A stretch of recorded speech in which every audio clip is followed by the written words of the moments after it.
నమస్తే. నేను మీ కుప్ప పద్మిని. ఇన్నాళ్ళు మీ సపోర్ట్‌ని నాకందిస్తూ, మీ ప్రేమని నాకందిస్తున్న ప్రతి ఒక్కరికి కృతజ్ఞతలు. ఇప్పుడు చూడబోతున్న ఈ వీడియో కూడా ఖచ్చితంగా మీకు ఉపయోగపడుతుంది. లైక్, షేర్ అండ్ సబ్స్క్రైబ్ చేసి మీ ఇష్టాన్ని అలాగే మీ సపోర్ట్‌ని నాకందించండి. అలాగే ఈ వీడియో పట్ల మీ అభిప్రాయాన్ని కామెంట్ సెక్షన్‌లో కామెంట్ చేసి నాకు తెలియజేయండి. నమస్తే. నమస్తే. Welcome to our channel. నేను పద్మిని. ప్రస్తుతం పాటు ప్రముఖ ఆధ్యాత్మికవేత్త, వాస్తు జ్యోతిష పండితులు, లలిత ఉపాసకులు, వాస్తు జ్యోతిష శిక్షణ నిపుణులు బ్రహ్మశ్రీ నానాజీ పట్నాయక్ గారు మనతో పాటు ఉన్నారు. మాట్లాడదాం. సార్ నమస్తే సార్. శ్రీమాత్రే నమః. Sir many happy returns of the day sir. పుట్టినరోజు శుభాకాంక్షలు. థాంక్యూ అండి. థాంక్యూ.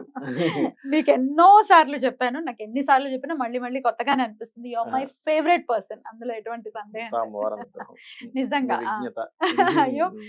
ఛానల్ స్టార్ట్ చేయడం కంటే ముందు కూడా నేను మీ వీడియోస్ ని ఫాలో చేయటం, మీకు ఫ్యాన్ అవ్వటం, ఈయన నవ్వితే చూడాలని ఉంది అని అనుకోవటం. అయ్యో! కానీ ఎంత చక్కగా నవ్వుతూ, నవ్విస్తూ, ఎంత జోవియల్ గా అంటే మీరు చూసిన మీరుంటారు. వీడియోలో చాలా సీరియస్‌గా అసలు ఉండేవాడిని. ఏ వీడియోలోనూ నవ్వలేదు సార్.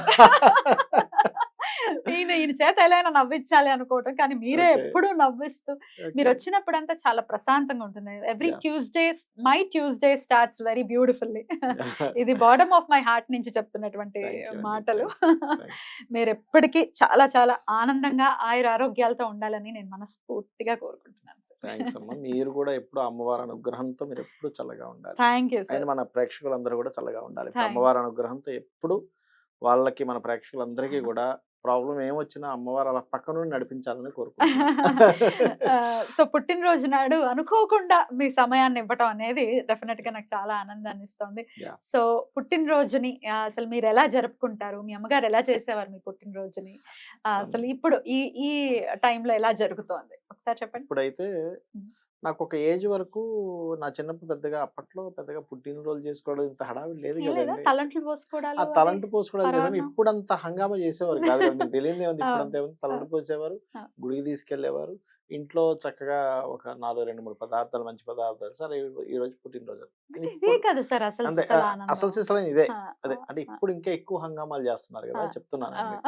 ఆ. చేస్తున్నారు. కానీ నాకున్న అలవాటు ఏంటంటే ప్రతి పుట్టినరోజుకి కూడా ఈ సంవత్సరం నుంచి నేను ఇది ఖచ్చితంగా పాటించాలని డిసైడ్ అవుతా. ఒక రెజల్యూషన్ ఏదో ఉంటుందా? పెట్టుకుంటా ఈ ఖచ్చితంగా. సంవత్సరం ఏంటి? ఆ! ఈ స ఇఫ్ ఇట్ ఇస్ పర్సనల్ చెప్పకండి. ఆ, ఎలాంటి రెజల్యూషన్స్ ఉంటాయి? అంటే ఎప్పుడూ అనుకుంటుంటాను యాక్చువల్‌గా. నేను ఎప్పుడు కూడా ఏది అంటే అబ్జర్వేషన్ నా లైఫ్‌లో ఉండేటువంటి లైఫ్‌లో జరుగుతున్న వాటినన్నిటిని తీసుకొని అబ్జర్వ్ చేస్తూ ఉంటాననమాట. ఈసారి ఏమనుకున్నానంటే ఈ రోజు నుంచి మనం ఏం చెప్తున్నాం అని కాదు, వాడికి ఏం అర్థమవుతుందనే పాయింట్ ఆఫ్ వ్యూలో మాట్లాడాలి. ఎప్పుడు మాట్లాడినా మనం ఏదో ఒక విషయాన్ని చెప్పేస్తున్నాం అనుకుంటాం ఎదుటి వ్యక్తికి. కానీ అంటే అవతల వ్యక్తికి ఉన్నటువంటి స్త్రీ కావచ్చు, పురుషుడు కావచ్చు, వాళ్ళకున్నటువంటి మైండ్ సెట్ ఎంతవరకు ఉంది, ఎట్లా ఉంది, దాన్ని బట్టి ప్రొడిక్షన్ ఇవ్వాలి దాన్ని బట్టియే ప్రిడిక్షన్ అనే కదా. ప్రిడిక్షన్ అయితే అట్లాగే ఇస్తా. కామన్ గా మాట్లాడేటప్పుడు కూడా కూడా. అవతల వాళ్ళు ఎంతసేపు వాళ్ళ పాయింట్ ఆఫ్ వ్యూ నుంచి ఆలోచిస్తారు. అవును సార్. మన పాయింట్ ఆఫ్ వ్యూ నుంచి అస్సలు ఆలోచించరు. అవును. కాబట్టి అవును. ఇంకా మాట్లాడే విధానంలో ఇంకా చాలా జాగ్రత్తగా ఉండాలని డిసైడ్ అయ్యా. అయ్యో బాబోయ్! మీరే అంత జాగ్రత్తగా ఉంటే మా బోటి వాళ్ళ పరిస్థితులు ఏంటండి? ఎందుకంటే అమ్మా అంటే నేను ఎప్పుడు నమ్ముతాను ఈ సిద్ధాంతాన్ని. ఆ. రామ బాణం లాగా ఒకసారి రాముడు బాణం వేస్తే వెనక్కి ఎలా రాదో మాట కూడా అంతే. అంతే. చాలా ముఖ్యమైనటువంటిది. ఉమ్, ఉమ్, అందుకని ఇంకా కేర్ గా ఉండాలి. ఉమ్. అస్సలు ఉమ్, ఎందుకంటే ఇంకోటి ఏంటంటే ఈ విషయం ఎందుకు చెప్తున్నానంటే పర్టికులర్ గా ఇప్పుడు మీకు మీరు పొద్దున్న ఇప్పుడు మీరు నాతో ఫోన్ చేసినప్పుడు మీకు మాట అన్నాను. ఏమంటే అవును. బుధుడు ఇప్పుడు వక్రించి నీచబడి ఉన్నాడు, నీచి. ప్రెసెంట్ ఉమ్, ఉమ్, డెబిలిటేషన్ లో ఉన్నాడు. ఉమ్, సో ఏప్రిల్ 11th వరకు, సో మే 11th వరకు కూడా జాగ్రత్తగా ఉండాలి. ఉమ్, సో మే 11th వరకు ఎవరైనా మాట్లాడేటప్పుడు చాలా జాగ్రత్తగా మాట్లాడాలి, కమ్యూనికేట్ చేసేటప్పుడు చాలా జాగ్రత్తగా కమ్యూనికేట్ చేయాలని చెప్పాను. అవును సార్ చెప్పారు. గుర్తుంది కదా. అవును. అది 12 రాసుల వారికి కూడా ఒక్కొక్క రకమైన ఇది ఉంటుంది ఓకే. చెప్పాలంటే. ఓకే. అద్భుతం. సో అందుకని ఇంకా కేర్ తీసుకుంటున్నారు. ఇంకాస్త కేర్ తీసుకోవాలి. Right, right. ఈ ఏప్రిల్ 11th వరకు కూడా 12 రాసెస్ వారికి ఒక్కొక్క డిఫరెంట్ ఉంటుంది. నేను మీకు చెప్తాను తప్పకుండా. అండ్ మీరు చాలా విషయాల్లో ఇన్స్పైర్ చేస్తూ ఉంటారు సార్. నాకు చాలా ఆశ్చర్యపరిచే అంశం ఏంటి అంటే ఈ 2 ఏళ్లలో ఇంచుమించు మన జర్నీ 2 years నుంచి సాగుతోంది కదా. ఎప్పుడు ఎవ్వరి గురించి అసలు ఎప్పుడు మీ నోట్ నుంచి నెగటివ్ వినను. చాలా పాజిటివ్ గా అసలు ఎవరి గురించి ఫస్ట్ ఆఫ్ ఆల్ మాట్లాడరు.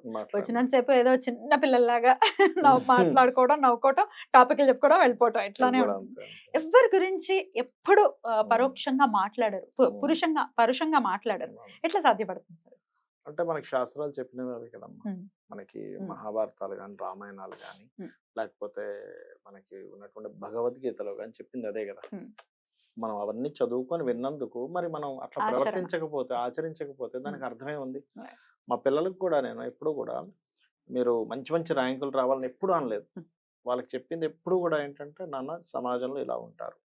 సో నువ్వెప్పుడు ఇట్లా మాట్లాడాలి, ఇలా ప్రవర్తించాలి, ఇట్లా ఉండాలనేదే చెప్పుకుంటూ వెళ్తా గానీ, నువ్వు కంపల్సరీ ర్యాంకులు కొట్టాల్సిందే, నువ్వు ఇంత చదవాల్సింది, అంత చదవాల్సింది అసలు చెప్పను నేను. right, right. నార్మల్ వాళ్ళు కూడా పెద్ద పెద్ద ర్యాంకులు ఏం కొట్టరు. నార్మల్‌గా చదువుకుంటారు వాళ్ళు. And you're happy with that. Happy that. Um, నేను ఉమ్, చాలా హ్యాపీ. ఉమ్, ఉమ్, ఎందుకంటే వాళ్ళు నేను ఒకటే ఫీల్ అవుతా. ఉమ్. వాడు ర్యాంక్ కొట్టి ఉమ్. అవతల వాళ్ళని ఇబ్బంది పెట్టేవాడైతే ఏం సమాజానికి ఏం లాభం? Exactly, exactly.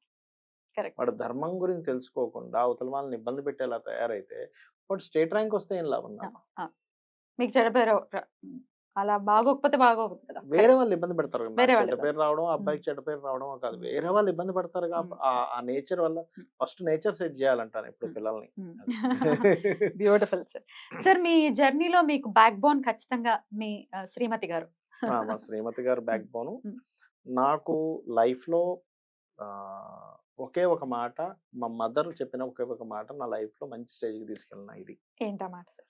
ఆ మాట ఏంటంటే, నేను చిన్నప్పుడు ఇట్లాగే నేను ఎక్కువగా అంటే ఆ బాగా అలవాటు ఉన్న పని ఏంటంటే, నాకు బొమ్మలు వేయడం బాగా ఇంట్రెస్ట్. చిన్నప్పటి నుంచి బొమ్మలు వేయడము, సైకాలజీ అబ్జర్వ్ చేయడము, ఇవి ఎక్కువ ఇంట్రెస్ట్. మార్క్స్ నాకు అంతంత మాత్రంగా వచ్చేవి. మా ఇంట్లో భయంకరంగా నన్ను దాని మీద నేను పడేవాడిని ఎక్కువగా, చదవట్లేదని. అప్పుడు మా మదర్ ఎప్పుడు ఒక మాట అనేది, అరే ఇప్పటికీ మించిపోయింది లేదు అనేది ఒక మాట, ఒకటే మాట, ఇప్పటికీ మించిపోయింది లేదు, ఈ రోజు నుంచి నువ్వు ప్రారంభించు. ఆ ఒక్క మాట నాకు లైఫ్ లో చాలా విషయాల్లో ఉపయోగపడిందండి. చాలా విషయాల్లో ఇంకా అసలు అడగొద్దు. అరే ఒక్క మాట చాలా, అసలు భగవద్గీతతో సమానం నాకు ఆ ఒక్క మాట. అట్ ది సేమ్ టైం మీరు అన్నట్టుగా మా మిస్సెస్ కూడా నాకు బ్యాక్ బోన్ లాగే. ఆవిడ చాలా ఓపిక్గా ప్రతి విషయంలోనూ కూడా చాలా ఓపిక్గా నాతో ఉంటుంది. ఇంకా చిన్న చిన్నవి కామన్ గా ఉంటాయి కదండి లేడీస్ కు ఉండేది, ఆ ఇది ఉంటుంది చిన్న అది మనం అర్థం చేసుకోవాలి. ఇబ్బంది అని కాదు అక్కడ, ఇంకా వాళ్ళకు ఉండే చిన్న చిన్న సరదాలు కావచ్చు, అట్లాంటి విషయాలు మనం ఎప్పుడైనా టైం ఇవ్వకపోతే ఉండేది కామన్. కాబట్టి నేను పర్టికులర్ టైం ఇస్తాను, ఇవ్వను కాదు. కాకపోతే ఇంకా ప్రతి మనిషికి కూడా ఒక అంటే మనం ఎంత అవతల వాళ్ళకి మనకెంత చేస్తున్నా, మనం ఇంకోరికి ఎంత చేస్తున్నా, వాళ్ళ పర్సనల్ గా కొన్ని అనుకున్నవి మనం ఎక్స్పెక్ట్ చేయలేము ఒక్కోసారి. అవి చిన్న చిన్న ఉంటాయి. అర్థం చేసుకోవాలి. ఎవరైనా 100% నేను చేస్తున్నా అంటే అబద్ధమే. 90% రీచ్ అవ్వగలరు, 10% పోతుంది. పెంచిన తల్లికి అయినప్పటికీ. సార్ మీరు జ్యోతిష్యం ఎంత అక్యురేట్ గా చెప్తారో, వాస్తు కూడా అంత అక్యురేట్ గా మీరు ప్రత్యేకించి మా ఇంటిని సవరించిన తర్వాత వచ్చినటువంటి రిజల్ట్స్ అమోఘం, అందులో ఎటువంటి సందేహం లేదు. మీరే చెప్పే ఉన్నారు, అలా నార్త్ ఎంట్రన్స్ ఉన్న ఇళ్లలో చాలా మంది వాళ్ళే చేసేసుకుని ఫ్రూట్స్ ని చూసారు, చాలా బ్యూటిఫుల్ గా చేంజెస్ వచ్చాయి అని చెప్పి. ఎందుకింత మీకు డెఫినెట్ గా ఇది ప్యాషన్ ఉంటేనే వచ్చేటటువంటి సబ్జెక్ట్ కదా. అటు ఆస్ట్రాలజీతో పాటు వాస్తు అంటే మీకు ఎందుకు అంత పర్టికులర్ గా ఇష్టం? ఎందుకు ఇష్టం అంటేనండి, నాకు వాస్తులో నా అంతట నేను చేసుకున్నప్పుడు నాకు రిజల్ట్స్ కనబడ్డాయి, చాలా స్పష్టంగా నా జీవితంలో రిజల్ట్స్ కనబడ్డాయి. దాని మూలాలు ఏమున్నాయని చెప్పి దాన్ని తీసి ఒక్కొక్క శ్లోకం మనకి విశ్వకర్మ ప్రకాశిక ఎందుకు చెప్పాడు, దాని మీద నేను ప్రయోగాలు చేసి పనిగట్టుకొని. ఇప్పుడు చూడండి, ఒకసారి అంటే ఎట్లా అంటే, పడమర నైరుతిలో బాత్రూమ్ ఉండకూడదు, ఉంటే రెమెడీ చేసుకోవాలి. రెమెడీ చేసుకోకపోతే అది పిల్లల చదువు మీద ఎఫెక్ట్ చూపిస్తుంది. నిజంగానే చూపిస్తుంది అని అట్లా వదిలేసా కొన్ని రోజులు. మా పిల్లల మీద చూపించింది. అంటే నేను ప్రాక్టికల్ గా చూసుకోవాలి కదా. మీ పిల్లల మీద అంటే నా ఆలోచన ఏంటంటే, సరే చూపిస్తుంది కదా, ఏమైపోద్ది మహా అంటే ఒకసారి ఫెయిల్ అవుతాడేమో, కానీ మనకి ప్రాక్టికల్ నాలెడ్జ్ వస్తుందిగా. ఏమైపోద్ది ఒకసారి ఫెయిల్ అవుతే ఏమవుద్ది మహా అంటే, మనం కంగారు పడిపోతారు, భయపడిపోతారు, కానీ ఒకసారి ఫెయిల్ అయితే ఏమవుతుంది. కానీ ఈ ఎక్స్పీరియన్స్ వల్ల ఇంకోరికి మంచి చేయొచ్చు కదా. నేను ప్రయోగమే చేయకపోతే నా డబ్బులు పోతాయేమో, నేను ఫెయిల్ అవుతానేమో అని భయపడుతూ కూర్చుంటే ఎట్లా మంచి చేస్తాం? రీసెర్చ్ చేయకపోతే పుస్తకాల్లో ఉంది, మనకి శాస్త్రాల్లో మహర్షులు చెప్పింది ప్రతిదీ శ్లోక సహితంగా ఉంది. పడమర నైరుత్యో మృదయే విద్యాభ్యాసం మందిరం అని చెప్పాడు. అక్కడ సుగ్రీవ్ అనే పదం ఉంటుందని చెప్పాడు. ఆ సుగ్రీవ్ అనేటువంటి పదం ఎసెన్స్ చెప్తుంది, మనం దేని గురించి చదువుతున్నాము దానికి సంబంధించినటువంటి విషయాన్ని చాలా క్లారిటీ ఇస్తుందని చెప్పింది. కానీ నాకు ప్రూవ్ అవ్వాలి కదా, దానికి మీరు ప్రాక్టికల్ గా మీ ఇంట్లోనే ప్రాక్టికల్ గా చేశారు. చేసుకోవాలి కదా, చేసుకోకపోతే ఎట్లా? రెమెడీ చేసిన తర్వాత రెమెడీ చేసిన తర్వాత మళ్ళీ ఇంకా సెట్ అయిపోయింది. సెట్ అయిపోయింది. రెమెడీ 2 రకాలుగా చేసుకోవచ్చు. ఒకటి అక్కడ ఏదైనా బ్రాస్ పట్టి వేయొచ్చు, అక్కడ ఏదైనా కమోడ్ ఉంటే గనక, బాత్రూమ్ కమోడ్ ఉంటే గనక. రెండవది పిల్లలకి శ్యామలా దండకం నేర్పిస్తే కూడా క్లియర్ అయిపోతుంది. క్లియర్ అయిపోతుంది అది. అద్భుతం. సో అట్లా ప్రాక్టీస్ లో ఇంకా ఇంకా ప్రేమ ఆ, పెరిగిందా ఈ ఆ, సబ్జెక్ట్ మీద ఆ, మీకు? ప్రేమ పెరిగింది. అంటే ఎందుకంటే కొన్ని వందల ఇళ్లల్లో కొన్ని వందల వేల ఇల్లు చూసుంటాను ఇప్పటికి నేను. ఉమ్. ఆ ఇళ్లలో ఏంటంటే పర్టికులర్ గా ఆ పర్టికులర్ పాయింట్స్ ఉన్నప్పుడు ఆ ఇబ్బంది కలగడం. అబ్జర్వ్ చేసి. ఆ, ఎందుకంటే ఒకసారి నేను బాక్సింగ్ చేస్తారు చూసారా, ఉమ్. ఆ బాక్సింగ్ ది ఎక్కడ పెడితే ఎటువంటి రిజల్ట్స్ వస్తాయనే దానికోసం నేను ప్రయోగం చేశాను. ఉమ్. అసలు బాబోయ్, అసలు మామూలుగా ఉండదండి దానిది అయితే అసలు. అవునా? అదొకసారి చేశాను. ఉమ్. అండ్ వర్గు అంటారు, అంటే వర్గు. ఈ పేరు గల వాళ్ళకి ఏ డైరెక్షన్ లో నివసిస్తే మంచిది అనేటువంటి. ఉమ్. వర్గుని ఎలా మరి ఎలా వర్గుని చూస్తారు? అంత ఆ నుంచి యాక్యురసీ ఎలా ఉంటుంది? ఆ నుంచి అమ్మహా వాళ్ళకి ఉమ్. తూర్పు, ఉత్తరము, దక్షిణం పనికొస్తుందని ఉంటుంది. Accuracy sir? అక్యురసీ ఉంటుందండి, ఉంటుంది. ఖచ్చితంగా ఉంటుంది, ఉమ్. ఖచ్చితంగా పనిచేస్తుంది. ఉమ్. అది పనిచేస్తుందో లేదో చూడడానికి కావాలని నేను వ్యతిరేక వర్గంలోకి వెళ్ళి ఇంట్లో ఉన్న పరిస్థితులు కూడా చూసా. ఉమ్. నేను బయటపడడానికి నేను దీక్ష తీసుకోవాల్సి వచ్చింది. అవును చెప్పారు ఆ, ఆంజనేయ తీసుకుని ఆంజనేయ స్వామి స్వామి. దీక్ష. అట్లా అది కూడా నేను అది ప్రాక్టికల్ గా చూసాను. ప్రాక్టికల్ గా అమ్మ బాబాయ్. ప్రాక్టికల్ గా నమస్కారం సార్. అంటే ఏంటంటే నేనేదో ఇది ఇలా ఉంది, ఇది ఇలాగే జరుగుతుంది నమ్మేసి ఇంకోటి చెప్పేసి దానికి మనం ప్రాక్టికల్ గా చేసినప్పుడు మనం కాన్ఫిడెంట్ తో చెప్పొచ్చు కదా, Right, right. లేదు ఇది ఖచ్చితంగా పనిచేస్తుంది. Yeah. మనం ఎప్పుడైతే కాన్ఫిడెంట్ తో ఒక విషయాన్ని, మంచి విషయాన్ని చెప్పామనుకోండి, వాళ్ళకి అలాగే పనిచేస్తుంది. అది correct correct. Confidence matters. Matters అది అట్లా అనమాట. Beautiful sir, beautiful. అద్భుతమైనటువంటి వ్యక్తులు మీరు నాకు నా జీవితంలో. ఖచ్చితంగా మన జర్నీ ఇలాగే సాగాలి. తప్పకుండా. ఇది షూటింగ్స్ గా ఉన్నా లేకపోయినప్పటికీ మీ గైడెన్స్ ఎప్పటికీ మాకు ఉండాలి అని నేను అంతా అమ్మవారి మనస్ఫూర్తిగా- అనుగ్రహం అండి. అంటే తప్పకుండా. నేనేమనుకుంటానంటే జ్యోతిష్యం కానీ, వాస్తుశాస్త్రం కానీ, లేదా ఒక రెగ్యులర్గా ఒక వ్యక్తి టెంపుల్కి వెళ్తున్నాడన్నా, ఎవరికైనా ఆ వ్యక్తి సహాయపడగలుగుతున్నాడనో, పేదవాడికి ఒక అన్నం ప్యాకెట్ ఇస్తున్నాడన్నా, అది అమ్మవారి అనుగ్రహం ఉంటేనే అవుతుందండి, లేకపోతే కాదు. ఖచ్చితంగా. మనం అంత సింపుల్ కాదు. Correct. చాలా ఎంతో అనుగ్రహం ఉంటే కానీ నువ్వు రోజు టెంపుల్కి వెళ్ళలేమంటారు. Right. చాలా మంది అంటుంటారు నేను దేవుణ్ణి నమ్మను అంటాను. నేనేమంటానంటే నువ్వు నమ్మడం కాదు, ఫస్ట్ నీ తలరాతలా అనుగ్రహం ఉంది. లేదు అక్కడ. అదే నీ తలరాతలా. ఆవిడ నీకు మొక్కించుకోవాలంటే నువ్వు ఫస్ట్ ఆవిడ అనుగ్రహించాలి. అనుగ్రహించుకుని నువ్వు నమ్మను Correct. అదేం పెద్ద విషయం కదా. పెద్ద విషయమే కాదు. అనుగ్రహం పొందటం విషయం.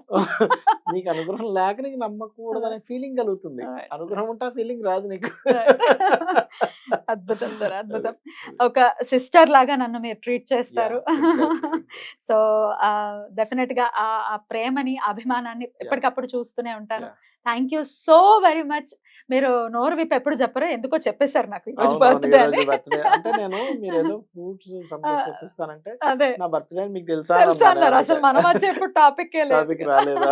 But once again many more happy returns of the day. ఒక చిన్న కేక్ ఒక్కసారి మీరు కట్ చేస్తే. Thank you sir. మరి మీరు కూడా సార్ కి విషెస్ ని తెలియజేయండి. మరి పాట పాడదామండి. Happy birthday to you, happy birthday to you, happy birthday, happy birthday, happy birthday to you. May God bless to you, may God bless. ఇంకొంచెం ఎంటర్టైన్మెంట్ కావాలి అనుకుంటే పుట్టినరోజు జేజేలు చిట్టి పాపాయి, నీకు ఏటేటా ఇలాగే పండగ జరగాలి, పండగ జరగాలి. Happy birthday sir. సార్ మేం పెట్టాలి sir me birthday.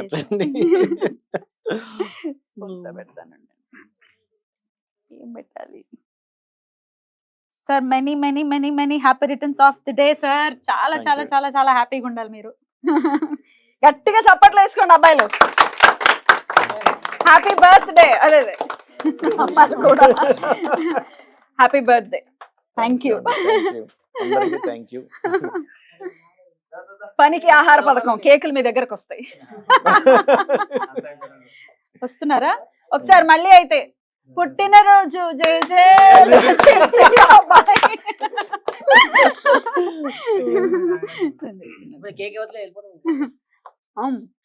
Thank you sir. Happy birthday once again. Thank you so much guys. Thank you అండి. అందరు విష్ చేసేయండి.